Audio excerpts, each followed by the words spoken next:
What's up, people? It is Steven Smith. Here we are on the MySpace music feed, your place for not only what's going on in the world of music, but in the world of MySpace music. We have got what we refer to in the biz as an action-packed show. The lovely and talented Jordan Taylor is going to hang out with Ashley Tisdale, former High School Musical star, and talk about her new record, Guilty Pleasure. Also in Los Angeles, our buddy Jay Boogie is going to sit down with Daughtry as they talk to us about their brand spanking new record, Leave This Town. It's a lot to do. Any questions? No? Well, then let's do this.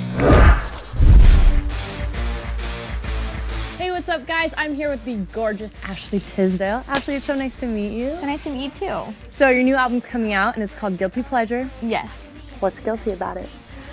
You know, I'm someone who likes to make fun of myself, and I like to laugh at myself, so I'm hoping to be your guilty pleasure, so, Done. you know, yeah. Okay, so the album is a lot darker, has a rock influence in it. Is that what you're going for? It's definitely a little bit more mature than my first album, of course. I think it's a reflection of where I am in my life right now, and I'm 24. I wanted a CD that I would listen to, and you know, I think it's definitely more guitar driven. I think it's kind of almost a journal. It's weird because I was not trying to make it so personal, but it just ended up being really personal. The album's definitely more mature. Does that have to do with you kind of moving on from the High School Musical movies? You know, I think High School Musical was such a great, you know, time in my life, and it was like we were graduating high school again.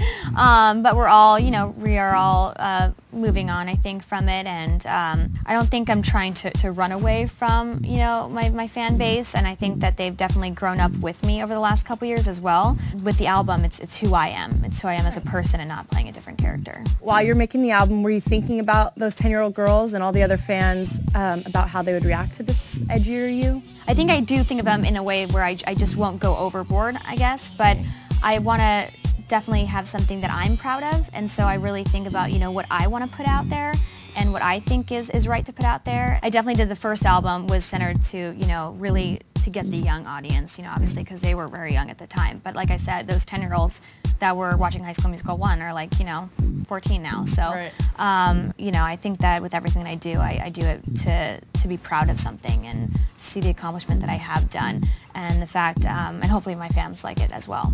Your album sound is changing. Your look is also changing. What was it? The dark hair. Were you just sick of being a blonde after 3 years, or? You know, I'm originally a brunette, so I, you know, just really wanted to go back to it because after 5 years of being blonde and kind of destroying your hair for work, you know, obviously. But yeah, I just kind of wanted to give my hair a break and go back to brunette, and I think it also inspired the music because it just brought out like a little bit of an edgier side that people really haven't seen of me, and so that's what the album's inspired by. Brunettes really do have more fun. They do. Thanks for hanging out, Ashley. The U's are known for their super intense live shows and for frontman Burt McCracken's onstage antics. They're also known as one of the most adventurous outfits in heavy music, which they've proven in a string of powerful studio CDs. This fall, the Utah Quartet are adding another to their pile with their 4th full-length artwork, which hits stores September 1st. Starting July 28th, however, you can catch the video for the album's first single, Blood on My Hands, right here on MySpace. Back to you, Steven. Our next guest sold 4 million copies of their self-titled debut. But was that enough for Chris Daughtry and his band? No. So here they are now, hanging out with Jay Boogie, talking about their new album, Leave This Town. It's no surprise I won't be. All right, so Leave This Town is the follow-up to the self-titled album, which sold 4 million copies. Tell us about this album, how it's different.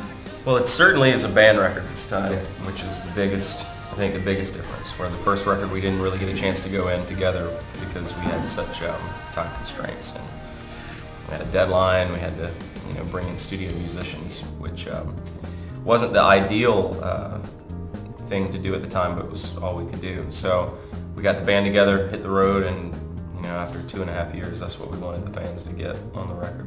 All right, how'd you guys choose the name Leave This Town as the title of the album? It stems from a lyric in the song called September. And that song is basically my childhood, growing up in this small town and knowing that in order to do something big with your life, you'd have to leave that town. You'll leave this relationship or start a new beginning. So there's a lot of that in the record, and it just felt appropriate. What's the best piece of advice that you've received that you could pass on to aspiring musicians, and who was it from? We've been kind of like sponges on this last few years, and we just kind of pick up things. And as far as listening to a bunch of different stuff and write great songs, never give up. You never know. I mean, you could, you know, I mean, look at him. He made it in his 50s. Oh. It's never too late. One time, actually, we were sitting around with John Bon Jovi and Richie Sambora just drinking wine and kind of feeling smug. You know, like we were so stoked to be on the tour with them and our album's doing great.